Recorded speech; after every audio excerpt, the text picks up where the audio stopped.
Hey commercians, welcome to my YouTube channel after hour classes. और इस video में हम करने वाले हैं एक बहुत ही ज़्यादा इंपॉर्टेंट टॉपिक। वो ये है कि हम किस तरीके से 30 डेज में हमारा entire syllabus of term 2 complete कैसे करेंगे। इसलिए यहाँ पे मैंने एक चैलेंज रखा है, 30 डेज चैलेंज। वो अपने आप को देना है हमको कि किस तरीके से हम 30 डेज में उस चीज़ को कंप्लीट करेंगे। चैलेंज इसलिए देना है बिकॉज जब हम अपने आप को चैलेंज करते हैं तो हम फुल्ली मोटिवेटेड हो जाते हैं उस चैलेंज को जीतने के लिए। हम पूरी कोशिश करते हैं, पूरी मेहनत करते हैं कि हम उस चैलेंज को कर पाए।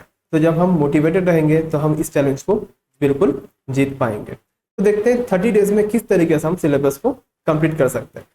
अकाउंट्स में हमारे पास टोटल अवेलेबल 6 चैप्टर्स है, मतलब 6 चैप्टर्स 30 दिन ऑन एन एवरेज, एक चैप्टर के लिए 5 दिन मिल रहे हैं। तो हम ये 5 दिन में किस तरीके से चैप्टर्स को कवर करेंगे। सबसे पहले इन 6 चैप्टर में से तुमको ये करना है कि यहाँ पे तुमको कौन सा चैप्टर इजी लगता है या कौन सा चैप्टर तुमको ऑलरेडी ऐसा लगता है कि यार ये तो हो जाएगा मेरे से, आराम से चाहूँ तो आराम से कर सकता हूँ।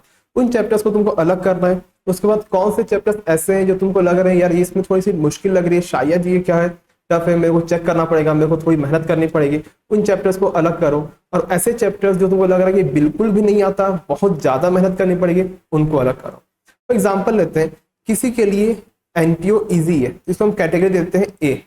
किसी के लिए पार्टनरशिप टफ है, इसको हम कैटेगरी दे दिए बी, इसमें बहुत ज्यादा मेहनत करनी पड़ेगी।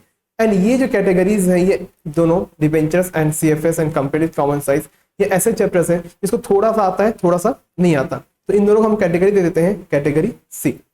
तो अब हम 30 दिन में इनको कैसे पढ़ेंगे। जो तुमको पहले से आता है उसको पहले कंप्लीट कर दो। जैसे कि यहाँ पे एनपीओ तुमको आता है तो तुमको एनपीओ जल्दी से जल्दी खत्म करने में इजी हो जाएगा। तुमको आता है तो बहुत जल्दी क्विक रिवीजन हो जाएगा। तो तुम सपोज 2 डेज में इसको कंप्लीट कर दिए, 2 दिन में कंप्लीट कर लेते हैं उसको। अब ये कंप्लीट हो गया।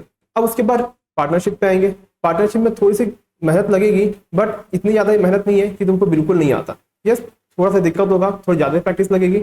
हो सकता है तुम क्या कर लो, यहाँ पे टोटल रिटायरमेंट एंड डिसोल्यूशन मिलाकर तुम्हारे पास क्या 2 चैप्टर्स होते हैं, तो तुमको 10 दिन ना लगे, हो सकता है 6 दिन 7 दिन में कंप्लीट कर लो। तो तुमको यहाँ पे अपना निकालना पड़ेगा कि कौन से चैप्टर्स तुम्हारे लिए टफ है, कौन से ईजी है। टफ वालों को बाद में करना है, इजी को पहले करना है। रीजन क्या है? रीजन ये है कि अगर तुम इजी को पहले करोगे तो तुम्हारा वो चीज जल्दी कंप्लीट होगा। एंड जल्दी कंप्लीट होने की वजह से तुमको ये चीज दिखेगी कि शॉर्ट टाइम में तुमने 50% या 60% सिलेबस कंप्लीट कर लिया। तो एक कॉन्फिडेंस बिल्डअप करता है कि चलो यार मेरा तो आधा हो गया है, अब आधा करना है और टाइम अच्छा खासा बचा हुआ है, तो उस पर मैं आराम से फोकस करके मैं आराम से उस चीज को कवर कर सकता हूँ। बट ये हम 2 दिन में या 7 दिन में या 5 दिन में एक चैप्टर को कंप्लीट कैसे करेंगे, क्या स्ट्रेटेजी होनी चाहिए, क्या करेंगे क्या नहीं करेंगे। तो यहाँ पे हमको हर चैप्टर के क्वेश्चंस को अच्छे से प्रैक्टिस करनी है। क्वेश्चंस जितने प्रैक्टिस करेंगे उतना हमारा क्या होगा, फ्लो बनता जाएगा, हम उतने उस पर परफेक्ट होते जाएंगे। तो क्वेश्चन प्रैक्टिस करने के लिए ये मैंने बहुत से स्टूडेंट्स को देखा हुआ है, ये गलतियां करते हैं कि क्वेश्चन स्टार्ट किए, कुछ 2-3 क्वेश्चन बनाए एंड डायरेक्ट सैंपल पेपर पे चले जाते हैं क्वेश्चन बनाने के लिए। तो सैंपल पेपर तब तक टच नहीं करना चाहिए जब तक तुमको पूरा सिलेबस तुम्हारा कंप्लीट ना हो जाए। जब तक सिलेबस कंप्लीट नहीं है तब तक तुम सैंपल पेपर को टच नहीं करोगे, ये अपने आप को प्रॉमिस कर लो। तुमको अगर क्वेश्चंस एक्स्ट्रा करने हैं तुम्हारे बुक के अलावा और एडिशनल क्वेश्चंस तुमको चाहिए तो तुम पास्ट ईयर के क्वेश्चंस ले लो। पास्ट ईयर के क्वेश्चंस बहुत ज्यादा हेल्प करते हैं कॉन्फिडेंस बिल्ड करने में, कि पास्ट ईयर के क्वेश्चंस अगर तुम सॉल्व कर ले रहे हो मतलब तुमको अंदर से कॉन्फिडेंस आएगा। अगर मैं ये बोर्ड दिया होता, प्रीवियस ईयर का बोर्ड देता तो मैं तो पास हो जाता, बिकॉज ये क्वेश्चन मेरे से बन जा रहा है। तो अपने आप का कॉन्फिडेंस बिल्डअप करने के लिए तुम पास्ट ईयर के क्वेश्चंस को सॉल्व करो। सेकंड इंपॉर्टेंट चीज यहाँ पे ये है कि जब भी तुम क्वेश्चन सॉल्व करोगे तो तुम्हारे पास एक बुक होनी चाहिए या एक कॉपी होनी चाहिए जहां पे तुम एक समरी बनाओगे हर चैप्टर्स की। फॉर एग्जांपल लेते हैं पार्टनरशिप के बारे में। पार्टनरशिप में कैसी समरी हम बना सकते हैं। तो पार्टनरशिप में देखो क्या क्या चीजें आती है। अगर रिटायरमेंट एंड डेथ के बारे में बात करें तो सबसे पहला आता है चेंज इन पीएसआर या कैलकुलेशन ऑफ न्यू पीएसआर। तो क्या कंडीशंस होती है, तो किस तरीके से कैलकुलेट किया जाता है, ये हम यहाँ पे एक छोटा सा नोट बना लेंगे एक कॉपी में कि किस तरीके से क्या क्या केसेस बनते हैं एंड किस तरीके से उसको हमको सॉल्व करना होता है। सेकंड इस पे बनता है treatment of goodwill, revaluation of asset and liabilities. तो सब के लिए तुम्हारे पास एक शॉर्ट नोट्स होने चाहिए ताकि एग्जाम से एक दिन पहले तुम उस चीज को चेक कर सको कि क्विक एडजस्टमेंट्स क्या होते हैं, क्विक सॉल्यूशंस क्या होता है, कौन सी जगह में किस तरीके से चीजों को सॉल्व करना चाहिए। तो ये चीज बहुत इंपॉर्टेंट है।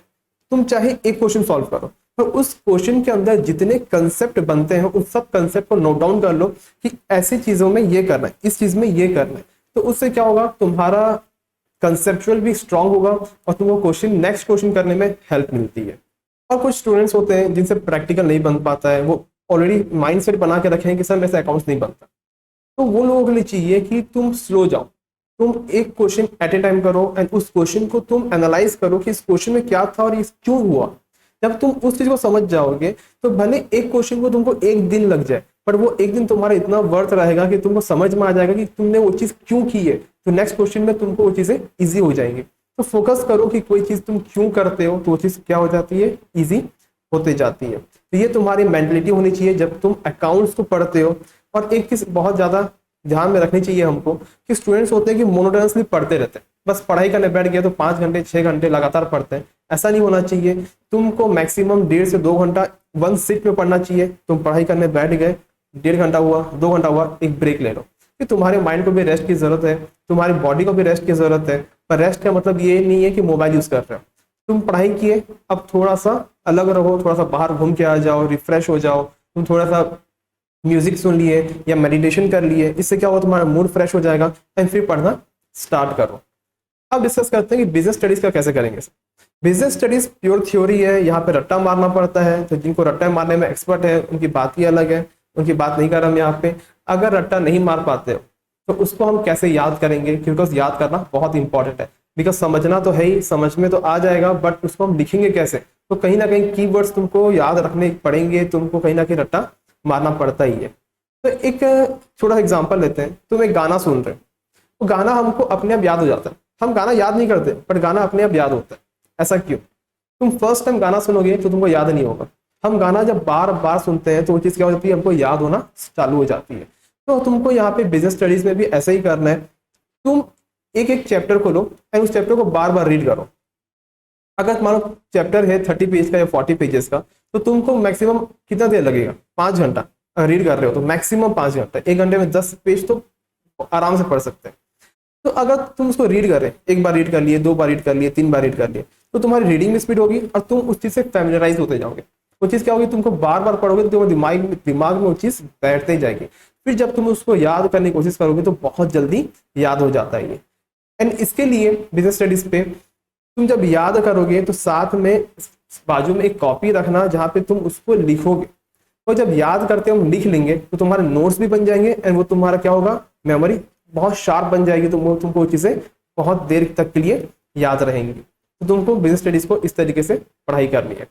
एक और इम्पॉर्टेंट चीज यहाँ पे मैं बोलना चाहूंगा कि बहुत सारे स्टूडेंट्स इस मेंटालिटी से पढ़ते हैं कि पहले सब्जेक्ट वाइज खत्म करते हैं। अकाउंट्स पढ़ लिए, फिर बिजनेस स्टडीज पढ़ लिए, फिर इकोनॉमिक्स पढ़ लिए, पूरा सिलेबस। ऐसा नहीं करना चाहिए। तुमको हर सब्जेक्ट को डेली पढ़ना चाहिए, या डेली नहीं तो एक दिन अल्टरनेटिवली तुमको पढ़ना चाहिए। तो अकाउंट्स पढ़ रहे हो, अकाउंट्स के साथ बीएसटी कर लिए, अकाउंट्स भी उसके साथ इकोनॉमिक्स कर लिए, एक थ्योरी एक प्रैक्टिकल करो साथ में। तो क्या होता है, वो चीज तुमको बोर नहीं करती। तो तुम अगर एक ही चीज को बार बार पढ़ते रहोगे तो बोर हो जाओगे। ये थ्योरी किसी को पसंद नहीं है, और थ्योरी पढ़ता रहेगा तो उसको नींद आना चालू हो जाएगी। किसी को प्रैक्टिकल पसंद नहीं है तो प्रैक्टिकल बहुत लंबे टाइम तक नहीं कर सकता। तो जिसको जो पसंद है, तुम अकाउंट्स किए, प्रैक्टिकल है, प्रैक्टिकल से थक गए तो थ्योरी पे आ जाओ, थ्योरी से थक गए वापस प्रैक्टिकल पे आ जाओ।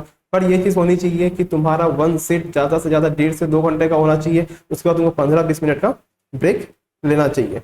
एक और मिस्टेक जो स्टूडेंट करते हैं वो है अपनी नींद खराब कर डालते हैं। किसी का कोई स्केड्यूल नहीं है। स्केड्यूल बनाना बहुत ज्यादा इंपॉर्टेंट है। टाइम टेबल रहना चाहिए, तुम कब उठ रहे हो, कब सो रहे हो, ये फिक्स होना चाहिए। ये जरूरी नहीं है कि रात को जल्दी सो जाओ, सुबह जल्दी उठो। बहुत सारे स्टूडेंट्स की आदत होती है जो रात को पढ़ते हैं। मैं खुद पर्सनली रात को पढ़ाई करता था। मैं रात को पढ़ सकता हूँ, सुबह उठ के मैं पढ़ाई नहीं कर सकता। तो तुम रात को अगर पढ़ रहे हो तो तुम्हारी टाइमिंग होनी चाहिए कि तुम कितने बजे सो रहे हो और कितने बजे उठ रहे हो। कोई जल्दी सो रहा है तो उसके पास भी टाइमिंग होनी चाहिए। 1-2 घंटा ऊपर नीचे चलता है, बट तुम्हारा कोई सेट ही नहीं है। तुम कब सो रहे हो, कब उठ रहे हो, तुमको खुद को नहीं पता। तो इससे क्या होता है, तुम्हारा फोकस डिस्टर्ब हो जाता है। तो तुम्हारा फोकस बनाए रखने के लिए तुमको अपनी स्केड्यूल को मेंटेन करना बहुत ज्यादा इंपॉर्टेंट है। और आती है बात अगर नींद की, तो कम से कम स्लीप तुम्हारी जो होनी चाहिए कम से कम 8 आवर्स की होनी चाहिए। अगर तुम 8 घंटा से कम सो रहे हो, मतलब क्या कर रहे हो, तुम अपने बॉडी को थका रहे हो। अगर 8 घंटा से ज्यादा सो रहे हो तो भी क्या होता है, एकदम ज्यादा भी मत सो जाओ, बिकॉज तुमको ऐसे लगेगा बस मेरे को सोना ही है बार बार। तो अब अपने आप को इस 30 डेज का चैलेंज दो और देखो कि तुम किस तरीके से तुम्हारा प्रिपरेशन और अच्छा होता जाएगा, किस तरीके से तुम्हारा 30 डेज में सिलेबस इजीली कंप्लीट हो जाएगा।